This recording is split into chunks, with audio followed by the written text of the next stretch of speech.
what's up mga guys? Mga fellow riders, I'm back. Siguro din guys, nababagot na talaga kayo dahil nag-extend yung lockdown natin. I'll make this vlog or my content na kung ano yung mga pwede nyong mapuntahan dito sa amin sa Bicol, ng mga tourist spots, mga kung gusto nyo lang mag-picture, mga ganun, ilalagay ninyo yung content sa vlog nyo. Madami kami dito guys sa Bicol, mga tourist attraction, then mga pwedeng puntahan. Nandiyan yung Kitinday Falls, Kitinday Hills ng Kamalig, or ano siya, ng Ginubatan and Kamalig. Basta malalaman nyo na lang guys pag pumunta kayo sa Misibis. Then meron din dyan talaga guys na sikat sa mga motorriders or mga vloggers natin. And guys, may Lingnon Hill, may Legazpi Zoo. Nandyan din yung Puro sa may Fishport. And ano pa nga ba, Kawa-Kawa sa Ligao. Basta guys, napakarami. Kung gusto nyo na lang pumunta or makita, wait guys, wait, meron pa nga pala guys sa Sorsogon. Napakanda din dun.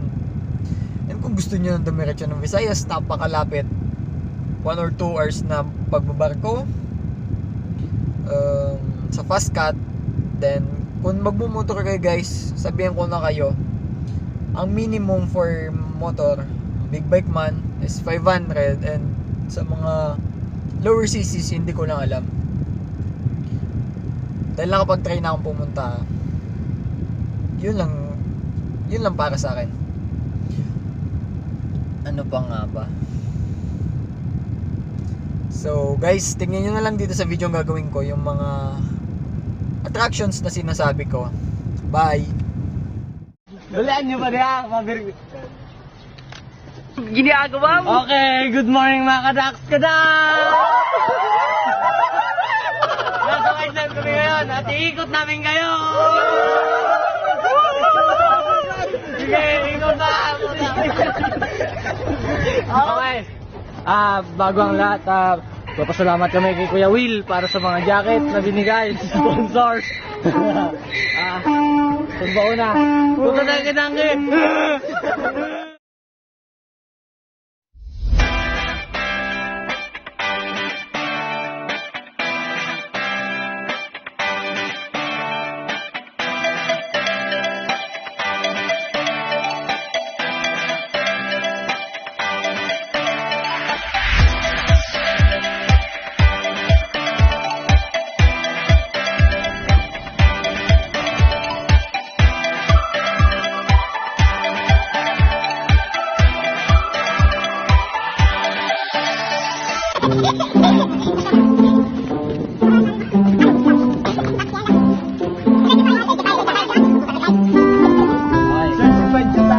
Tingnan nyo tong si Donkey Daludo. Tingnan nyo, certified.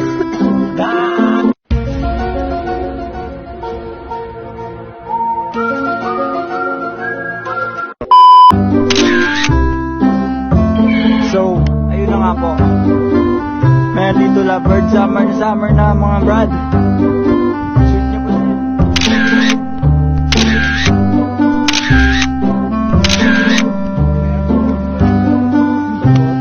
So, what's up? Mga duckstick ba kaya? Oy, lilipat siya sa kabila.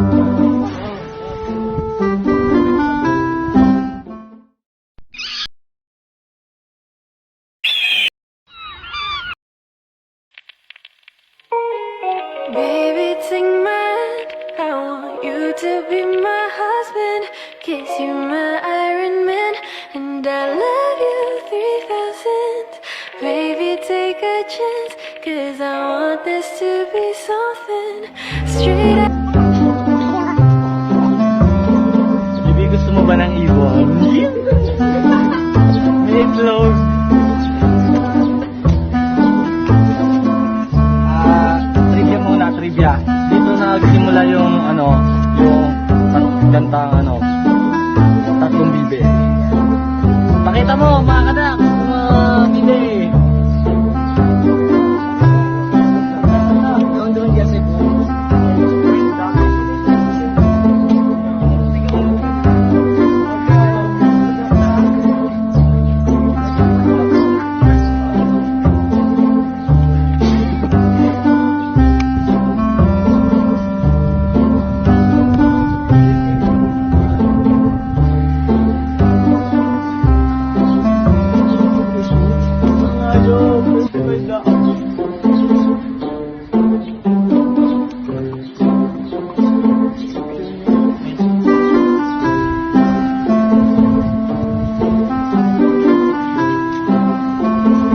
tayo kadam. A few minutes later. Nandito muli akong... San ruta? Sa Isla Verde.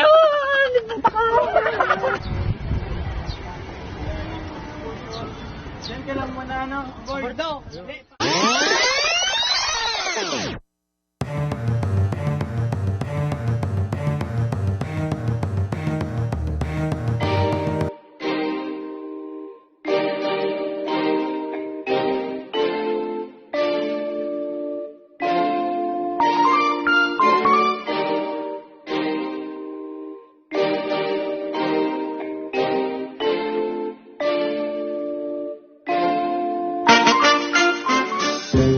Huwag mong subukan.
Palawan. Oo, tingnan mo ang Isla Verde.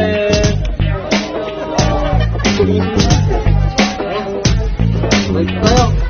Nakapagod. Ano? Sorry.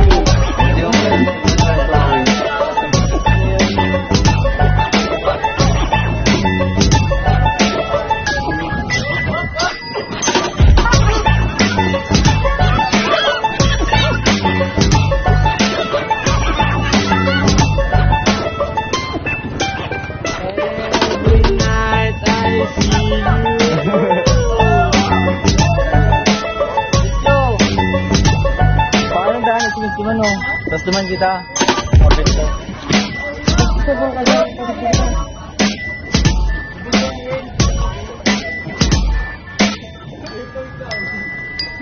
Gusto ko kami.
The Bamboo Second project is envisioned to develop the capabilities of bamboo as an industrial product.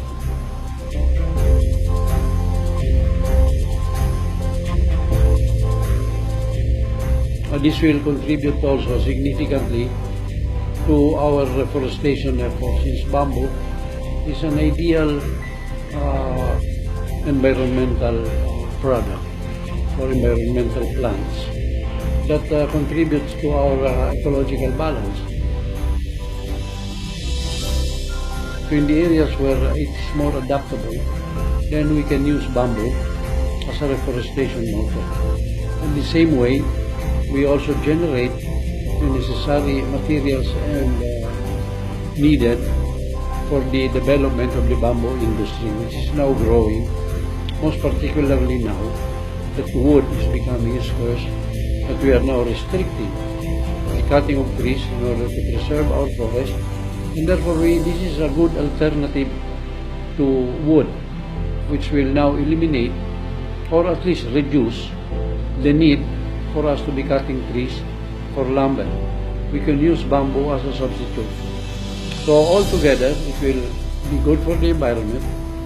It will help reduce our dependency on wood.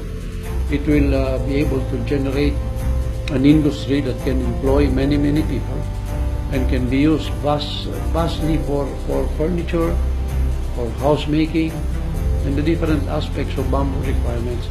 So this is a very desirable project that the Bamboo Setum of Ligao City was established for this purpose.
na nga guys, that's all for today.